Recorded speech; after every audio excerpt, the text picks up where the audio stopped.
కిషోర్ గారు ఇక్కడ భారత ప్రభుత్వం నుంచి స్పందన ఏమొస్తుంది అన్నది కీలకం. ఈ ఎలిగేషన్స్ ఏదో ప్రతిపక్షాలు రాహుల్ గాంధీ గారో లేకపోతే బీఆర్ఎస్ నాయకులు లేకపోతే ఇంకొకటి వామపక్షాల్లో చేసింది కాదు. అక్కడ కోర్టుల్లో పూర్తి ఆధారాలతో వాదనలు జరిగినాయి. అరెస్ట్ వారెంట్లు జారీ అయినాయి 7 మీద. దీని మీద ప్రభుత్వం ఎలా సరే ఇక్కడ ఎవరికి సంబంధాలు ఉన్నాయి, ఏ రాష్ట్రం ప్రతిపక్ష పార్టీలకు ఉన్నాయి, అధికార పక్షానికి ఉన్నాయి సెకండరీ. భారత ప్రభుత్వం స్పందన ఏ రకంగా ఉండే అవకాశం ఉన్నది? సార్ ముందుగా శ్రీనివాస్ గారు మీకు అట్లాగే లక్ష్మీనారాయణ గారికి, దేవిప్రసాద్ గారికి, గౌరీ సతీష్ గారికి, రాంబాబు గారికి, మన హెచ్ఎంటీవీ ప్రేక్షకులందరికీ నమస్కారం. చెప్పండి. ముందుగా నాకు ఒక 2 నిమిషాలు సార్, మిగిలిన వారికి ఇచ్చినట్లుగానే నాకు ఒక 2-3 నిమిషాలు చెప్పండి సార్, కావాల్సినంత టైం ఉంది. నావి ఒక 5 ప్రశ్నలు ఉన్నాయి. 5 ప్రశ్నలు కాదు, 5 విషయాల మీద మాట్లాడదాం. చెప్పండి. ముందుగా రాహుల్ గాంధీ గారు కరప్షన్ జరిగిపోయింది అని చెప్పి ఒప్పుకున్నారు చేయబట్టి, ఇక్కడ లంచాలు ఇవ్వబడ్డాయి అని చెప్పి ఒప్పుకున్నారు చేయబట్టి, మరి ఛత్తీస్గఢ్ ప్రభుత్వము కాంగ్రెస్ హయాంలో ఉన్న ఛత్తీస్గఢ్ ఎవరికి ఇచ్చారు అని అభియోగము రాష్ట్ర ప్రభుత్వాలకు ఇచ్చారని. అందులో ఒకటి ఛత్తీస్గఢ్ ప్రభుత్వము, అది కాంగ్రెస్ ప్రభుత్వం. మరి అందులో వారి వాటా ఎంత, రైట్, వారు ఏం చర్యలు తీసుకోబోతున్నారు మీరు చూడండి సార్. ఇప్పుడు రాహుల్ గాంధీ గారు వచ్చి ప్రెస్ కాన్ఫరెన్స్ పెట్టినప్పుడు అసలు ఎక్స్పెక్ట్ చేసింది ఏంటి అంటే, ఇట్లాంటి న్యూస్ వచ్చినప్పుడు వారి ప్రభుత్వం మీద వారు వచ్చి సంజాయిషి ఇచ్చుకుంటారు. లేదు మేము చేయలేదన్నా చెప్పాలి, లేకపోతే చేశాము మరి దానికి ఇగో వీరు పలానా వారు శిక్షార్హులు, వారిని ఎమ్మటే మేము పార్టీ నుంచి బహిష్కరిస్తున్నాము అని చెప్పలేదు అదన్నా చెప్పాలి. అది చెప్పలేదు అంటే మరి వారికి వచ్చిన వాటా ఏంటి దాని మీద మొదటిది. రెండవది, ఇండి కూటమిలో ఉన్న డిఎంకే వారు 2వ రాష్ట్ర ప్రభుత్వం. మరి ఇప్పుడు ఇండి కూటమిలో ఉన్న రాష్ట్ర ప్రభుత్వాలు లంచాలు తీసుకున్నాయి. ఛత్తీస్గఢ్ రాష్ట్ర ప్రభుత్వం కాంగ్రెస్ ప్రభుత్వం లంచం తీసుకుంది. ఇప్పుడు బీజేడీ అండ్ వైఎస్ఆర్సీపీ అయితే అవి ఇటు ఇండిలో లేవు, అటు అందులో లేవు. సరే, ఇప్పుడు ఆల్రెడీ మా కూటమి ప్రభుత్వం ఉంది ఆంధ్రప్రదేశ్ లో, ఆ కూటమి కాకుండా వైఎస్ఆర్సీపీ వారు లంచాలు తీసుకున్నారన్నది అభియోగం. మరి ఈ విషయాల మీద వారి గురించి మాట్లాడట్లేరు. వీరి ప్రభుత్వాలు, వీరి ఇండి కూటమిలో ఉన్న ప్రభుత్వాలు తీసుకున్న లంచాల గురించి కూడా రాహుల్ గాంధీ గారు మాట్లాడట్లేదు. నేను డిమాండ్ చేస్తున్నాను కాంగ్రెస్ వారు, మరి అమెరికాలో ఒక కోర్టులో ఒక ప్రాసిక్యూటర్, ఇప్పుడు జరిగింది ఏంటి అంటే అక్కడ ఏదో ఎక్స్చేంజ్, స్టాక్ ఎక్స్చేంజ్ ది మన సెబీ లాంటిదో గానీ లేకపోతే ఇంకొక FBI అన్నారు, అది కానీ ఇదంతా కాదండి. అది అక్కడ జరిగింది ఏంటంటే ఫారిన్ కరప్షన్ ప్రాక్టీసెస్ యాక్ట్ అని ఒకటి ఉంటుంది. అమెరికా సంస్థలు ఏమైనా విదేశాల్లో వ్యాపారం చేస్తూ అక్కడ గవర్నమెంట్ ఆఫీసర్లని లంచాలు ఇచ్చినట్లయితే అమెరికాలో ఆ కంపెనీ వారిని శిక్షార్హులు అవుతారు. అదే ఫారిన్ కంపెనీ అయినా కూడా ఒకవేళ అమెరికాలో ఆఫీసర్లకు ఎవరైనా చేస్తే వారు శిక్షార్హులు అవుతారు. ఇక్కడ అదానీ వారు ఇండియా కంపెనీ గానీ ఇంకొక కంపెనీ ఏదైతే ఉందో అమెరికాలో ఇంకో కంపెనీతో కూడా టైప్ ఉన్నట్టుంది. ఆ కంపెనీ మారిషస్ బేస్డ్, కానీ వారికి అమెరికాలో కూడా కొంత లావాదేవీలు ఉన్నాయి చేయబట్టి అని చెప్పి ఇదంతా లాగారు. ఓకే, ఒక్క నిమిషం, దానికి మనకేమి నేను టెక్నికల్ విషయం చెప్తున్నాను, అర్థం చేసుకోవాలి. మనకేమో అదాని మీదనో ప్రధాని మీదనో కోపం ఉంది కదా అని చెప్పి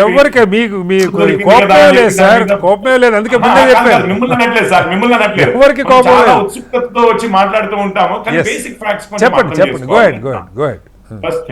ఇవి అభియోగాలు. ఎట్లాగైతే రాహుల్ గాంధీ, సోనియా గాంధీ గారి మీద ఇది యంగ్ ఇండియన్ కేసులో అభియోగాలు ఉన్నాయో, ఇక్కడ ఇన్వెస్టిగేటివ్ విచారణ సంస్థలు వారి మీద ఏదైతే కేసులు పెట్టి విచారణకు పిలిచారో అట్లాంటి అభియోగాలే అక్కడ వారి ప్రాసిక్యూటర్ ఏది New York district court prosecutor file చేశారు. ఓకే, అట్లాంటివే సేమ్ థింగ్. సో ఇప్పుడు అభియోగాలు వచ్చాయి చేయబట్టి అది రాహుల్ గాంధీ గారి ఇది చూడండి, భారతీయ వ్యవస్థ అని అంటే భారతీయులన్నా భారతీయ వ్యవస్థ అన్నా గానీ వారికి ఉన్న గౌరవం చూడండి.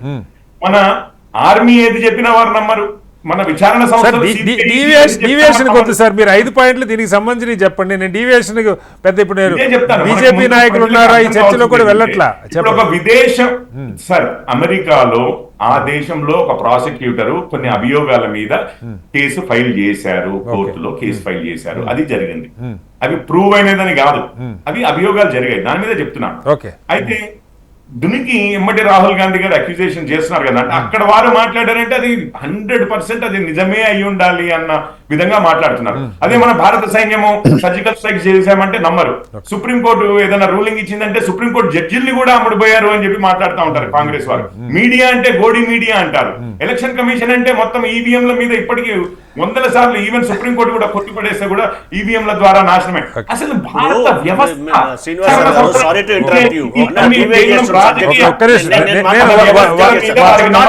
కాంగ్రెస్ వారికి అమెరికాలో ఉన్న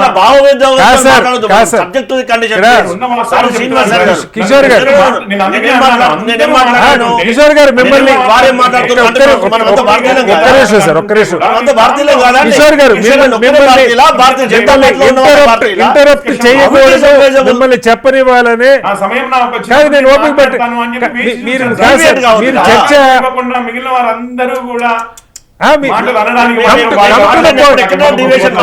ఒక్క నిమిషం sir come to the point.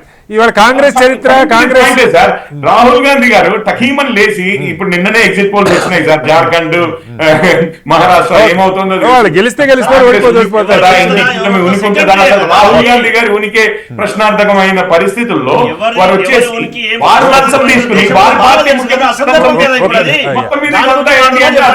ప్రధాని అని చెప్పి మాట్లాడుతున్నారు.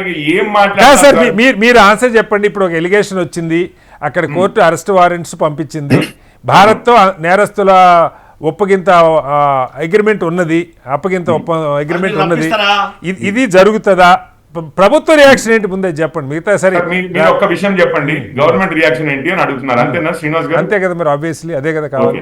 మీకు మన విజయ్ మాల్యా వెళ్ళి లండన్ లో ఉన్నాడు కదా, మీకు తెలుసు కదా? అవునవును, మొన్న కూడా ప్రధాని పాపం అడిగారు అక్కడ ప్రధాని యొక్క అక్కడ ప్రభుత్వం యొక్క రియాక్షన్ మీరు ఏమైనా విన్నారా సార్ ఇన్ని సంవత్సరాల్లో? అంటే భారత ప్రభుత్వం రియాక్ట్ కాదు అది అక్కడ ప్రాసెస్. ఒక్క నిమిషం సార్, ఎందుకు సార్ మనము మన దేశము మన ప్రభుత్వము మన వ్యవస్థ మీద మాత్రం మనకు అసలు ఏమాత్రం మన వ్యవస్థ కాదు సార్, ఉన్నవాడి గురించి మనం వదిలేద్దామా? ఇక్కడ ఆ దేశం అమెరికాలో వ్యాపారవేత్తల్ని మోసం చేశారు, వాళ్ళకి తప్పుడు ప్రభుత్వం యొక్క రియాక్షన్ ఏంటి అని చెప్పి ఎప్పుడైనా ఇలా నేను జాన్ మేజర్ అడగలేను, లేకపోతే ఇప్పుడున్న ప్రైమ్ మినిస్టర్ అడగలేను కదా సార్. ప్రభుత్వానికి ఎదుర్కొన్నారు కాబట్టి అడుగుతున్నా. ఒక విషయం అడుగుతాను శ్రీనివాస్ గారు, ప్రభుత్వానికి ఏం సంబంధము ఈ విషయంలో? అంటే నేరస్తుల్ని అప్పగింత ఒప్పందం మరి సంబంధం లేకుండా ఉంటుందా సార్? ఉంటే కోర్టులో వాళ్ళు సార్ ఇంటర్పోల్ ఉంది. ఒక్క విషయం మీకైతే తెలుసు సార్, మిగిలిన వారికి ఎంతవరకు తెలుసో నాకు తెలియదు. ఇంటర్పోల్ ఉంది, ఈవెన్ ఇది ఉంటది కదా, దానికి ఎవరైనా అభియోగాలు వస్తే ఎవరైనా అక్కడికి పంపించడం ఇట్లాంటివి ఉంటుంది చూసినా, అవన్నిటి మీద కూడా ఒక పద్ధతి ఉంటది. మన కోర్టుల్లో కేసు ఫైల్ అవుతుంది సార్. కేసు ఫైల్ అయ్యి వాళ్ళు అడుగుతారు మాకు ఈ వ్యక్తిని పంపించమని. మనము డేవిడ్ హ్యాడ్లీ అని ఉన్నాడు, వాడు బాంబులు పెట్టినవాడు, మన ముంబై బాంబింగ్స్ లో ఉన్నవాడు, వాడిని అమెరికా ఇవ్వదు. కానీ మనం చూడండి, ఆ ప్రశ్న ఎప్పుడు రాహుల్ గాంధీ అడగడు, ఇక్కడ నాయకులు అడగరు. మనం చూడండి ఎందుకు సార్ ఇంత కసి? దేశమన్నా లేకపోతే ఇక్కడ అది కాదు సార్, కాదు సార్, బీజేపీ నాయకులు అప్పగించమని ఎవరు అడగట్లేదు సార్. ఒక ఆర్థిక నేరస్తులు మీరే చెప్పారు, మీరు అనొద్దంటున్నారు కాంగ్రెస్ ముఖ్యమంత్రి. సారీ కాదు మీరు అనొద్దంటున్నారు, కాంగ్రెస్ ముఖ్యమంత్రిని తీసేయమంటున్నారు. కాదు కిషోర్ గారు, మీరు అనొద్దు అంటున్నారు, అదానీని ఆర్థిక నేరస్తులని అనొద్దు అంటున్నారు, కానీ కాంగ్రెస్ ముఖ్యమంత్రులు మాత్రం తీసేయమని చెప్తున్నారు. ఆర్థిక నేరస్తుడని మీరు ప్రూవ్ చేసేసారా? నేను ఎట్లా ప్రూవ్ చేస్తాను సార్? ఎలిగేషన్ మిమ్మల్ని ఒక ప్రశ్న అడుగుతున్నాను. అట్లా అయితే సోనియా గాంధీ, రాహుల్ గాంధీ ఆర్థిక నేరస్తులు అని మీరు అంటున్నారా ఈ రోజు? ఎందుకనో మనకు చర్చ వచ్చినప్పుడు అంటే ఇవాళ చర్చ కాదు కదా. ఒకవేళ నేరం అయినా ఉన్నా ఇద్దరు సేమ్ కదా సార్. ఇన్వెస్టిగేటివ్ ఏజెన్సీస్, భారత విచారణ సంస్థల ద్వారా అభియోగాలు ఎదుర్కొంటున్న సోనియా గాంధీ, రాహుల్ గాంధీ కూడా ఆ పత్రిక స్వాతంత్రోద్యమంలో పార్టిసిపేట్ అయినటువంటి పత్రికలో వచ్చినటువంటి అభియోగాలు ఏంటి, లేదా గౌతమ్ అదానీ గారు చేసినటువంటి అభియోగాలు వాస్తవాలు చర్చించాల్సింది. కిషోర్ గారు ఇక్కడ ఇది మీ చేతిలో ఉన్నదని ఎవరు అంటలేదు, నేను చర్చ అది కాదు. మన నాయకుల మీద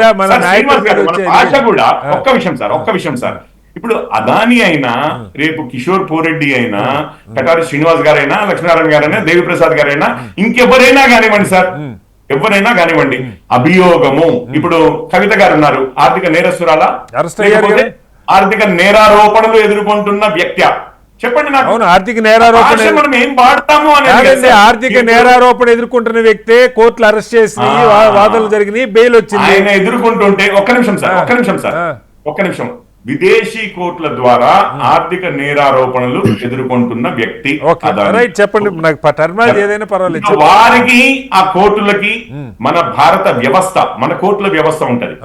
ఆయన ఎక్స్ట్రడైట్ చేయాలి అంటే ఇక్కడ ఆయన కోర్టులకు, ఇప్పుడు విజయ్ మాల్యా అక్కడ లండన్ లో ఏం చేశాడు, మిగిలిన వాళ్ళందరూ మన భారత ప్రభుత్వం ఎంతో మందిని ఇక్కడి నుంచి బ్యాంకులకు లోన్లు తీసుకొని ఇంకో తీసుకొని ఎగ్గొట్టి వెళ్ళిపోయారనే వాళ్ళందరి మీద మనం ఏదైతే ఆర్థిక నేరాలు ఆరోపించిందో మన ప్రభుత్వము, మన ప్రభుత్వ విచారణ సంస్థలు, మన కోర్టులు, వారందరికీ కూడా ఒక ఎక్స్ట్రడిషన్ ప్రాసెస్ ఉంటది. ఆ ప్రాసెస్ వాళ్ళు ఫాలో అవ్వాల్సి వస్తుంది. అంటే మోడీ గారు 2014లో ఆ చర్చ నేను సెకండ్ హాఫ్ లో పెట్టుకుందాం అనుకున్నాను. 2014లో ఈ పాయింట్లు ఏమి చెప్పాలా, ప్రభుత్వాలకు ఒక ఎక్స్ట్రడిషన్ ప్రాసెస్ ఉంటుంది, ఒక ప్రొసీజర్ ఉంటుంది. వీళ్ళు చేత కాలేదు, దద్దమ్మలు, వీళ్ళు తేలేకపోయారు. నేను ప్రధానమైన 100 రోజుల్లో విదేశాల్లో ఉన్న నల్ల డబ్బు మొత్తం, ఏదైనా స్విస్ బ్యాంకుల దగ్గర నుంచి ఉన్న డబ్బు మొత్తం తెస్తాం, నేరస్తులందరినీ పట్టుకొస్తాం, బహిరంగ సభలో చెప్పిన మాట మొత్తం తెస్తాము అని మీరు వీడియో గానీ నాకు చూపిస్తే, రైట్, నేను వీడియో గానీ నాకు చూపిస్తే ఇక నేను రాజకీయాల నుంచి తప్పుకుంటాను sir. Okay, right, okay. Video గానీ చూపిస్తే, ఎందుకంటే వాల్యుబుల్ పాయింట్స్ మన ఆడియన్స్ కి ఇంకొక విషయము కూలంకుషంగా అర్థం అయ్యే పాయింట్స్ నేను చెప్తాను. నేను ఉట్టిగానే అయితే పాలిటిక్స్ అయితే మాట్లాడను కదా సార్, విషయం అయితే నేను మళ్ళీ వస్తాను సార్.